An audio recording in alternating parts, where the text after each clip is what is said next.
എന്ത് സ്ത്രീകളെ കുറിച്ച് ഇങ്ങനെയൊക്കെ പറയാൻ പറ്റുമോ? ഈ നാട്ടിലെ സ്ത്രീകൾക്ക് ബോധമില്ലേ? അവരെന്താ ചെയ്യുന്നതെന്നുള്ളത് നല്ല കൃത്യമായ ബോധമുള്ള ആളുകളാണ്. ഇവിടെ വന്നിരുന്ന് ഈ വെയിൽ കൊള്ളുന്നത് എന്തിനാണെന്ന് നല്ല ബോധമുണ്ട്. ആരെങ്കിലും ആട്ടിത്തെളിച്ചോണ്ട് വന്നാൽ 2 ആഴ്ച 3 ആഴ്ച ഇരുന്ന് വെയിലുള്ളൂ. ആട്ടിത്തെളിച്ചോണ്ട് വരുന്നവർ ഒരു ദിവസം ഇരിക്കും, 2ാമത്തെ ദിവസം പോകും. നമസ്കാരം, മലയാളി വാർത്ത ഇൻസൈഡിലേക്ക് സ്വാഗതം. ഇത് നിലനിൽപ്പിന്റെ പോരാട്ടമാണ്. ഞങ്ങളുടെ കുഞ്ഞുങ്ങൾക്ക് വേണ്ടിയുള്ള പോരാട്ടമാണ്. വിജയിച്ചേ ഞങ്ങൾക്ക് ഇവിടെ നിന്ന് മടങ്ങാൻ കഴിയൂ. സെക്രട്ടേറിയറ്റിൽ സ്ത്രീകൾ നടത്തുന്ന പോരാട്ടം തീയായി കത്തിജ്വലിക്കുകയാണ്. സർക്കാരിനെ വെണ്ണീറാക്കാനുള്ള ശേഷി അതിനുണ്ട്. പണിയെടുത്ത കൂലി ചോദിക്കുമ്പോൾ കൈമലർത്തുന്ന സർക്കാരിന് മുൻപിൽ സെക്രട്ടേറിയറ്റ് വളഞ്ഞുകൊണ്ടാണ് സ്ത്രീകൾ സമരം നടത്തുന്നത്. ഇത്ര വലിയ ഒരു സമരം, അതും സ്ത്രീകൾ നടത്തുന്ന ഒരു സമരം സർക്കാരിനെ വിറപ്പിക്കുകയാണ്. എന്നാൽ ഈ സമരത്തിന് പിന്നിൽ വലിയ ഒരു ലോബി ഉണ്ട് എന്നുള്ള ക്യാപ്സൂൾ ഇറക്കി സമരം പൊളിക്കാൻ നോക്കുകയാണ് CPM ശ്രമിക്കുന്നത്. CPMന്റെ ഈ നെറികേടിനുള്ള മറുപടികൾ സെക്രട്ടേറിയറ്റിലെ സ്ത്രീകൾ ഇപ്പോൾ കൊടുത്തിട്ടുണ്ട്. ഞങ്ങൾ നടത്തുന്ന സമരപ്പന്തലിൽ കോൺഗ്രസ് അനുഭാവികളായ സ്ത്രീകളുണ്ട്. മറ്റ് പല പാർട്ടികളിലും വിശ്വസിക്കുന്ന, CPMലും BJPയിലും ഒക്കെ വിശ്വസിക്കുന്ന സ്ത്രീകളുണ്ട്. പക്ഷേ അവരാരും അവർ വിശ്വസിക്കുന്ന പ്രസ്ഥാനത്തിന്റെ പേരിലല്ല അവിടെ വന്ന് നിൽക്കുന്നത്. ഒരു പാർട്ടിയുടെയും കൊടി ഞങ്ങളുടെ സമരപ്പന്തലിലില്ല.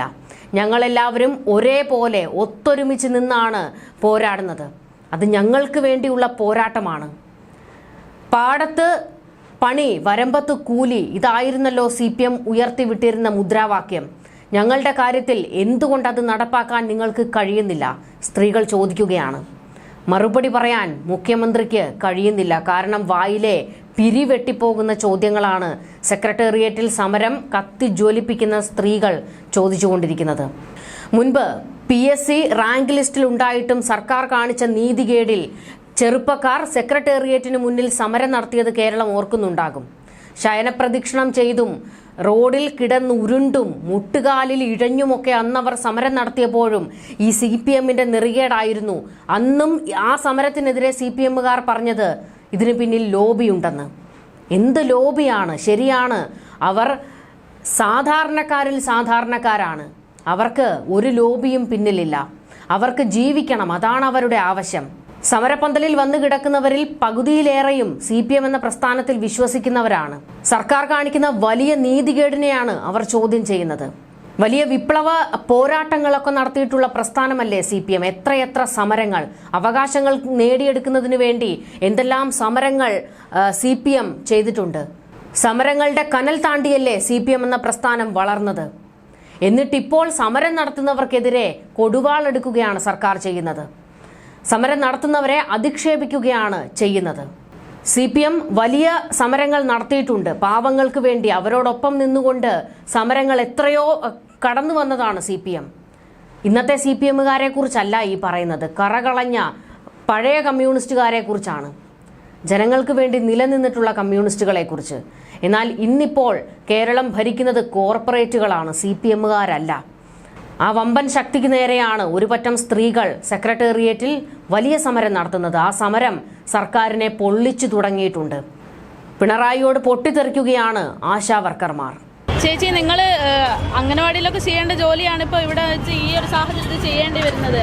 എന്താണ് സർക്കാരിനോട് പറയാനുള്ളത്? പറഞ്ഞുകൊണ്ടിരിക്കുകയാണ്, എന്നാലും സർക്കാർ എത്രയും പെട്ടെന്ന് ഞങ്ങളെ ഡിമാൻഡ് അംഗീകരിച്ച് തരുക. ഞങ്ങളാകെ ആശാപ്രവർത്തകർ 7000 രൂപയ്ക്കാണ് ജോലി ചെയ്യുന്നത്. ഇപ്പം അതുപോലും കിട്ടാത്ത അവസ്ഥയാണ്. 3 മാസമായിട്ട് ഇവർക്ക് ആശാപ്രവർത്തകർ കിട്ടുന്നില്ല.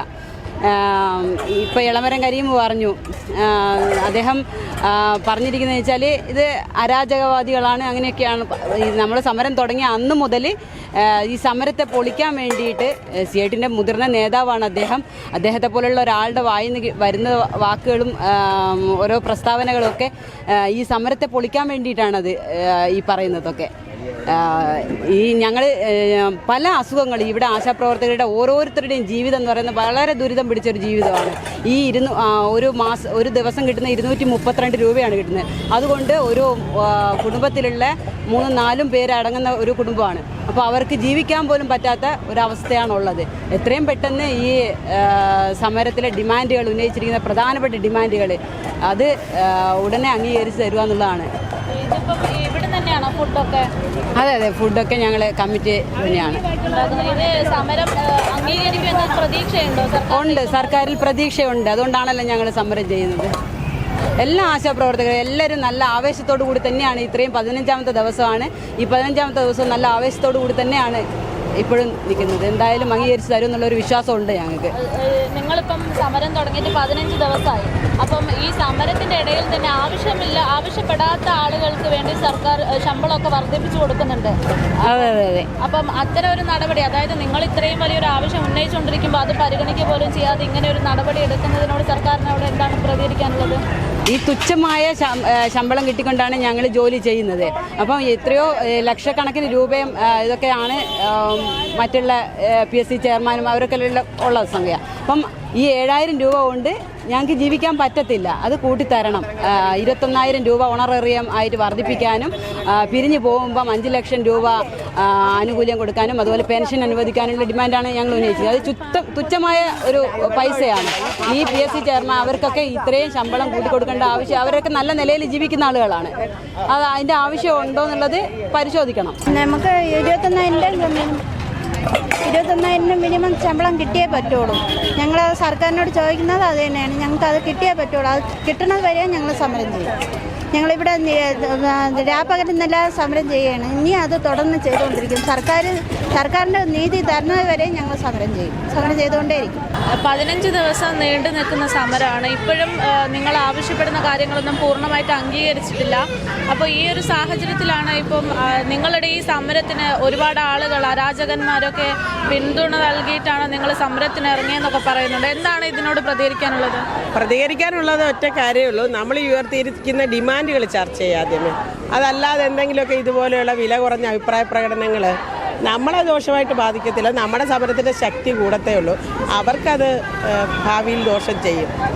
കാരണം ഇതൊരു ന്യായമായ ഡിമാൻഡ്. നമ്മൾ അനാവശ്യമായി ഒന്നും ചോദിച്ചിട്ടില്ല. അല്ലെങ്കിൽ സർക്കാരിനെ വലിയ സാമ്പത്തിക പ്രതിസന്ധിയിലാക്കുന്ന ഒരു കാര്യങ്ങളും നമ്മൾ ആവശ്യപ്പെട്ടിട്ടില്ല. ഓണറേറിയം വർദ്ധിപ്പിക്കണം. അത് മിനിമം വേതനത്തിന് വേണ്ടിയിട്ട് ഇടതുപക്ഷം ഉൾപ്പെടെ ദേശീയതലത്തിൽ പ്രക്ഷോഭം നടത്തുന്നില്ല. ഈ എളമരം കരീം സഖാവൊക്കെ സംയുക്ത ട്രേഡ് യൂണിയനിലൊക്കെ ദേശീയതലത്തിൽ നിരന്തരം ആവശ്യപ്പെട്ടുകൊണ്ടിരിക്കുന്നതാണ്. പിന്നെ മറ്റൊന്ന്, നമ്മൾ 5 ലക്ഷം രൂപ വിരമിക്കൽ ആനുകൂല്യം. 26,200 ആശമാരുണ്ടെങ്കിൽ എല്ലാവരും ഒരു വർഷം വിരമിക്കത്തില്ലല്ലോ. വിരമിക്കുന്നത് വളരെ കുറച്ച് പേരല്ലേ, 62 വയസ്സാകുന്നത്, അല്ലെ 65 വയസ്സാകുന്നത്. അപ്പോൾ അതൊരു വലിയ സാമ്പത്തിക ബാധ്യതയായിട്ട് സർക്കാരിന് വരുത്തില്ല. അപ്പോൾ ചില പിടിവാശികളാണ് ഇത്. ചില സംഘടനകൾ സമരം ചെയ്താലേ ഡിമാൻഡ് നേടിയെടുക്കാൻ പറ്റൂ, വേറെ ആരും സമരം ചെയ്യാൻ പാടില്ല എന്നുള്ള ഒരു മർക്കടമുഷ്ടിയാണ് ഇതിൻ്റെ പിന്നിലുള്ളത്. അതിൽ നിന്നുണ്ടാകുന്നതാണ് ഈ അഭിപ്രായ പ്രകടനങ്ങളെല്ലാം. ആ പറയുന്ന ആളുകൾ ആലോചിക്കണമെന്നുള്ളതാണ്. കാരണം അദ്ദേഹം വളരെ തലമുതിർന്ന ഒരു ട്രേഡ് യൂണിയൻ നേതാവാണ്. ഒരു വിഭാഗം തൊഴിലാളികൾ സമരം ചെയ്യുമ്പോൾ അത് തികച്ചും ന്യായമായ ഡിമാൻഡുകളായിരിക്കും. ആ സമരത്തിനെതിരായിട്ട് പറയുമ്പോൾ സമൂഹം അതിനെ എങ്ങനെ വിലയിരുത്തും? അവരുടെ യൂണിയനിൽ തന്നെയുള്ള തൊഴിലാളികളെ അവരെങ്ങനെ തൃപ്തിപ്പെടുത്തും? അല്ലെങ്കിൽ അതെങ്ങനെ അവർക്ക് എക്സ്പ്ലെയിൻ ചെയ്തു കൊടുക്കും? ഇപ്പോൾ നമ്മുടെ സമരം തുടങ്ങിയതിന് ശേഷം ഒരു 4-5 ദിവസം കഴിഞ്ഞ് കാസർഗോഡ് വെച്ച് CIT യൂണിയൻ്റെ, ഈ ആശാവർക്കർമാരുടെ യൂണിയൻ്റെ അവരുടെ സംസ്ഥാന കൗൺസിൽ മീറ്റിങ്ങിൽ അവർ വെച്ചിരിക്കുന്ന ഡിമാൻഡ് ആശാവർക്കർമാരെ സ്ഥിരപ്പെടുത്തുക എന്നുള്ളതാണ്. നമ്മുടെ യൂണിയനും അത് ആവശ്യപ്പെടുന്നുണ്ട്. അപ്പോൾ അദ്ദേഹം പറയുന്നത് ഇവരെ സ്ഥിരപ്പെടുത്താൻ പറ്റത്തില്ല, ഞങ്ങൾ വ്യാമോഹിപ്പിച്ച് ഇവരെ വിളിച്ചോണ്ട്. അപ്പോൾ അവർ 15,000 രൂപ ഓണറേറിയം വർദ്ധിപ്പിക്കാൻ ആരോട് ആവശ്യപ്പെടുന്നത്? കേന്ദ്ര ഗവൺമെൻറ്റിനോടാണോ? കേന്ദ്ര ഗവൺമെൻറ് അല്ല ഓണറേറിയം കൊടുക്കുന്നത്, സംസ്ഥാന ഗവൺമെൻറ് അല്ലേ. 5 ലക്ഷം രൂപ വിരമിക്കൽ ആനുകൂല്യം കൊടുക്കണമെന്ന് ആവശ്യപ്പെടുന്നു. അത് അപ്പോൾ അവർ ആളുകളെ തെറ്റിദ്ധരിപ്പിക്കാൻ വേണ്ടിയിട്ടാണ്. കേന്ദ്രത്തിനോട് ആവശ്യപ്പെടുന്നു പറഞ്ഞിട്ടാണല്ലോ ഇപ്പം ഇങ്ങനെ ഓരോ നേതാക്കൾ വരുന്നത്. അപ്പം നിങ്ങളെ സമരത്തിന് അത് കൃത്യമായിട്ട് ലഭിക്കുമെന്ന് പ്രതീക്ഷിക്കുന്നുണ്ടോ? എന്ത് കേന്ദ്രത്തിൽ നിന്നോ? കേന്ദ്രത്തിൻ്റെ പണം എന്ന് പറഞ്ഞാൽ ഇപ്പം നമ്മൾക്ക് കണക്കുകൾ കിട്ടിയതനുസരിച്ച് 100 കോടിയാണ് കേന്ദ്രത്തിൽ നിന്ന് വരാനുള്ളത്. അത് കൃത്യമായി അങ്ങനെ ആശാവർക്കർമാരുടെ ഇൻസെൻറ്റീവ് കുറയ്ക്കുന്നു. അങ്ങനെയല്ലല്ലോ. NHM-ന് വേണ്ടിയിട്ട് ബൾക്കായിട്ടാണ് ഫണ്ട് കൊടുക്കുന്നത്. ഇപ്പോൾ എന്തോ 900-something കോടി കൊടുത്തെന്നാണ് പറയുന്നത്. അതിനകത്ത് നീ 100 കോടി കിട്ടാനുള്ളത് മാത്രം ആശാവർക്കർമാർക്ക് കൊടുക്കാനുള്ള വേതനമാണെന്ന് പറയുന്നത്. അതിനകത്ത് യുക്തി എന്താണ്? അങ്ങനെ ഇനം തിരിച്ചൊന്നും അല്ല അവിടുന്ന് കാശ് കൊടുക്കുന്നത്. ബൾക്ക് ഫണ്ടാണ്. അതുകൊണ്ടാണ് മറ്റ് സ്റ്റേറ്റുകൾ പലയിടത്തും ഇത് ഡിഫറൻ്റ് ആയിട്ടിരിക്കുന്നത്. ഏകീകൃതമായ ഓണറേറിയം അല്ലല്ലോ ഒരിടത്തും ഉള്ളത്. ഓരോ സ്റ്റേറ്റിനും തീരുമാനിക്കാൻ കിട്ടുന്നതിന് അതിന് എത്ര കൊടുക്കണമെന്നുള്ളത്. ഇപ്പോൾ ബംഗാളിൽ 5 ലക്ഷം രൂപ വിരമിക്കൽ ആനുകൂല്യം കൊടുക്കുന്നുണ്ട്. അവരെങ്ങനെ കൊടുക്കുന്നു? അപ്പോൾ ഇത് ഫ്ലെക്സിബിളാണ്, സ്റ്റേറ്റിന് തീരുമാനിക്കുക. അപ്പോൾ ഈ സമരം കണ്ട് ഇതിന് കിട്ടുന്ന അത്ഭുതകരമായ പിന്തുണ രാഷ്ട്രീയ പ്രസ്ഥാനങ്ങൾ മാത്രമല്ല, പൊതുജനങ്ങൾ നൽകുന്ന പിന്തുണ, ഈ കേരളത്തിലെ മുഴുവൻ ജനങ്ങൾ, ഏതെങ്കിലും ഒരു പ്രത്യേക രാഷ്ട്രീയ തിമിരം ബാധിച്ച ആളുകൾ ഒഴികെ മറ്റെല്ലാവരും ഈ സമരത്തെ പിന്തുണയ്ക്കുന്നുണ്ട്. വലിയ ജനകീയ പിന്തുണയാണ് ഈ സമരത്തിന് കിട്ടിക്കൊണ്ടിരിക്കുന്നത്. അപ്പോൾ അതിൽ ഒരു ദേഷ്യം വന്നിട്ടോ അല്ലെങ്കിൽ അത് അവരെ ഭയപ്പെടുത്തുന്നു, അതുകൊണ്ട് വരുന്ന ജൽപ്പനങ്ങളാണിത്. അതിനപ്പുറത്തൊന്നും ഞങ്ങൾ കണക്കാക്കുന്നില്ല. ഇത് ഇന്നോ ഇന്നലെയോ തുടങ്ങിയല്ലോ. ജനങ്ങൾ ഒന്നിച്ച് സംഘടിതമായി വരുന്ന എല്ലാ സമരങ്ങളിലും എല്ലാ കാലത്തും, ഇടതുപക്ഷമൊന്നുമല്ല, എല്ലാ കാലത്തും ഇവർ ഈ ഭരിക്കുന്ന ആളുകളെന്നുള്ളതല്ല, എല്ലാ കാലത്തും ഇതുപോലെയുള്ള പലതരത്തിലുള്ള ബുദ്ധിമുട്ടുകൾ സൃഷ്ടിക്കാറുണ്ട്, ഇതുപോലെ കള്ളങ്ങൾ പ്രചരിപ്പിക്കാറുണ്ട്. അതിൻ്റെ ഭാഗമായിട്ടാണ് നമ്മൾ അവനെ കാണുന്നത്. അല്ലാതെ നമ്മുടെ സമരത്തിൽ നിന്ന് നമ്മൾ പിന്മാറില്ല. ഇതൊന്നും കേട്ടോണ്ട് നമ്മളിവിടെ ഉണ്ടാകും. ഇതിപ്പം ഈ ആരോപണങ്ങൾ പറയുമ്പോൾ തന്നെ അത് നിങ്ങളിപ്പോൾ 15 ദിവസത്തോളം ശക്തമായിട്ടുള്ള ഒരു സമരം നടത്തുമ്പം വേറൊരു സംഘടന അല്ലെങ്കിൽ വേറെ കുറച്ച് ആളുകൾ നിങ്ങളെ തെറ്റിദ്ധരിപ്പിച്ച് സമരത്തിന് ഇറക്കി എന്നൊക്കെ പറയുമ്പോൾ അത് സമരത്തിനെ ബാധിക്കില്ലേ? ഇല്ല, അത് കേൾക്കുന്നതിനനുസരിച്ച് സമരത്തിലേക്ക് വരുന്ന ആളുകളുടെ എണ്ണം കൂടിക്കൊണ്ടിരിക്കുക. ഞങ്ങൾ സ്ത്രീകളെ കുറിച്ച് ഇങ്ങനെയൊക്കെ പറയാൻ പറ്റുമോ? ഈ നാട്ടിലെ സ്ത്രീകൾക്ക് ബോധമില്ലേ? അവരെന്താ ചെയ്യുന്നതെന്നുള്ള നല്ല കൃത്യമായ ബോധമുള്ള ആളുകളാണ്. ഇവിടെ വന്നിരുന്ന് ഈ വെയിൽ കൊള്ളുന്നത് എന്തിനാണെന്ന് നല്ല ബോധമുണ്ട്. ആരെങ്കിലും ആട്ടിത്തെളിച്ചോണ്ട് വന്ന 2 ആഴ്ച 3 ആഴ്ച ഇരുന്ന് വെയിലുള്ളൂ. ആട്ടിത്തെളിച്ചോണ്ട് വരുന്നവർ ഒരു ദിവസം ഇരിക്കും, 2ാമത്തെ ദിവസം പോകും. ഇത് ഉറച്ച തീരുമാനത്തിൻ്റെ അടിസ്ഥാനത്തിൽ വന്നുകൊണ്ടാണ് ആളുകൾ ഇങ്ങനെ ഇരിക്കുന്നത്. അത് ആട്ടിത്തെളിച്ച് അങ്ങനെ വരുമോ? അതൊക്കെ ഒരു ഇടതുപക്ഷത്തിൽ നിന്നുള്ള അങ്ങനെയുള്ള അഭിപ്രായ പ്രകടനങ്ങൾ വളരെ മോശമാണ്. അങ്ങനെ പറയാൻ പാടില്ല. കോവിഡ് സമയത്തിൽ അത് ആർക്കും മറക്കാൻ പറ്റിട്ടില്ല. ഈവൻ ഞാൻ പുറത്ത് ഒരുപാട് ആൾക്കാർ പറഞ്ഞു, എങ്ങനെ കേരള എന്ന് പറയുമ്പോൾ കോവിഡ് സമയത്തില് കേരളവ് ഒരു വേൾഡ് മാപ്പിൽ കൊണ്ടുവന്നത് ആശാ വർക്കേഴ്സ് ആണ്. കാരണം ഇവർ ചെയ്ത അത്രയ്ക്ക് ഒരു ഹെൽപ്പ് അല്ലേ. Because Kerala is well known to fight the Covid. അത് എങ്ങനെ ചെയ്തു? ഇവർ കാരണമാണ്, വാറിയേഴ്സ് ആണ്. ഇവർ എന്തെങ്കിലും എക്സ്പെക്ട് ചെയ്തിട്ടില്ല. അപ്പോ അത് കാരണം കൊണ്ടാണ് എനിക്ക് വളരെ സങ്കടമുണ്ടായിരുന്നു. ഈ 15 days ആയിട്ട് ഇവരിങ്ങനെ വന്ന് സ്ട്രീറ്റില് ലേഡീസ് ഒരു പ്രൊട്ടസ്റ്റ് നടത്തുന്നെങ്കിൽ അത് നിസ്സാര കാര്യമില്ല. കാരണം ഒരു ലേഡി എന്ന് പറയുമ്പോ അവര് ഒരു എന്താ പറയാ, ക്വീൻ ഓഫ് ദ ഹൗസ് അല്ലേ. അപ്പൊ അവര് വീട്ടിലെ എല്ലാവരും മക്കള്, ഹസ്ബൻഡ്, വീട്ടു ജോലി എല്ലാം വിട്ടിട്ടാണ് വന്ന് ഇവിടെ സ്ട്രീറ്റിൽ ഇരിക്കുമ്പോ അത് വളരെ ദുഃഖമായിട്ടുണ്ട് എനിക്ക്. ഞാൻ തന്നെ സാരി ഈ ഷൂട്ടിലാണ് കട്ടുന്നത്, എന്നിട്ടും എനിക്ക് ഒരുപാട് ഡിഫിക്കൽട്ടി ഉണ്ട്. ബട്ട് ഇവരെല്ലാം നോക്കൂ, സാരിയും പിന്നെ ഇതിൽ ഒരുപാട് സുഖമില്ലാത്ത ആൾക്കാരും ഉണ്ട്. പിന്നെ ടോയ്ലറ്റ് 15 days ഈ ചൂടിലിരുന്നിട്ട് സമരം ചെയ്യരുത് നിസ്സാര കാര്യമില്ല. അത് കാരണം കൊണ്ടാണ് ഞാൻ ഇവിടെ ഇന്നും വന്നത്. News desk inside.